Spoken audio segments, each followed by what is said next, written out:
Kalau kita mau jadi guru bahasa Arab, kira-kira mufradat atau pengetahuan tentang bahasa Arab, nahwu dan segala macamnya itu, buku apa lah yang kau miliki itu?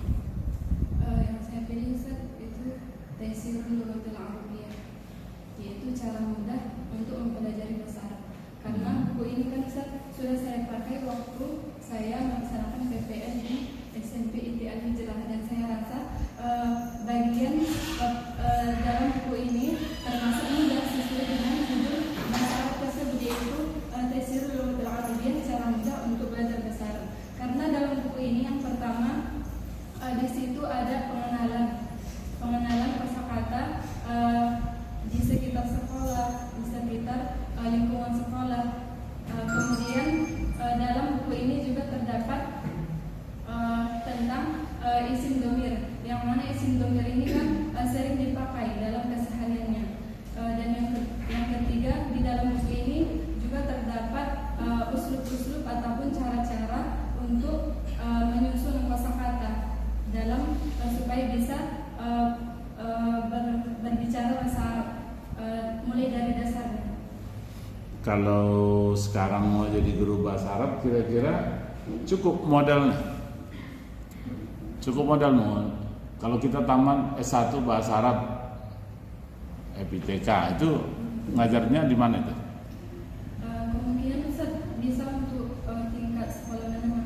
Oke, dari ibtidaiyah, menengah pertama, sanawiyah juga boleh, bisa juga aliyah ya. Bisa aliyah. Oke. Kira-kira kalau kita mau ngajar aliyah, pantasnya lah sebagai guru bahasa Arab, kira-kira berapa mufradat yang harusnya terkuasai dengan baik bagi seorang guru bahasa Arab? Mungkin kalau jumlah mufradatnya bisa sampai 90 atau lebih gitu. 90 biji? Ya, kosakata. 90 kata saja cukup. Jadi kalau kau kira-kira berapa dapat? Kosakata Ustaz. Berapa lah yang sudah kau hafal dari ibtidaiyah sampai sekarang itu udah berapa kosakata dapatmu? Kalau yang udah pernah dihafal Ustaz mungkin lebih 100 Ustaz. Cuman kalau untuk saat ini mungkin ada kosakata yang lupa Ustaz. Jadi 100 itu pun masih ada dipotong yang lupa. Iya, Ustaz. Ngajar bahasa Arab yang mudah supaya anak-anak ini senang dan mudah memahami, mau belajarlah bahasa Arab itu, kira-kira apa triknya yang bisa kau buat? Menurut saya Ustaz, trik ataupun metode yang dibuat itu seperti metode permainan Ustaz. Karena anak-anak zaman sekarang sering jenuh ataupun mengeluh apalagi tentang bahasa Arab, apalagi dia latar belakangnya itu tidak pernah belajar bahasa Arab sama sekali, ataupun tidak pernah sekolah di MI ketika dia waktu SD, hanya di umum, ataupun dia kalau di tingkat atas, sekolah menengah atas, dia waktu sebelumnya sekolah di SMP. Jadi ketika dia belajar bahasa Arab di tingkat menengah atas, dia tidak mau dari awal. Karena Kalau ngajar nahu, macam mana buat permainannya? Jumlah ismiyah. Kalau mengajar nahu Ustaz, kita mulai dari tasbih Ustaz.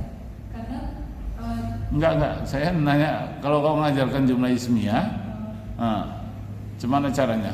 Dengan permainan, lempar-lemparan. iya Ustaz. Gimana? Pembelajaran tentang ismiyah ya Ustaz. Ismiyah itu kan ada banyak. Yang pertama tentang mubtada khobar. Kalau menurut saya Ustaz, saya akan membuat beberapa kelompok. Misalkan dalam satu kelompok, dalam satu kelas membuat 4 kelompok. Yang mana 4 kelompok ini disuruh mencari kalimat jumlah ismiyah atau jumlah mubtada dan khobar. Coba kasih contoh jumlah ismiyah mubtada khobar. Misalnya Ustaz, Zaidun alimun, Zaid pintar. Apa yang menandakan mubtada? Yang menandakan mubtada di sini adalah Zaidun, karena dia yang pertama dia isim ma'rif, termasuk isim ma'rifah ataupun isim alam, karena dia nama. Sedangkan alimun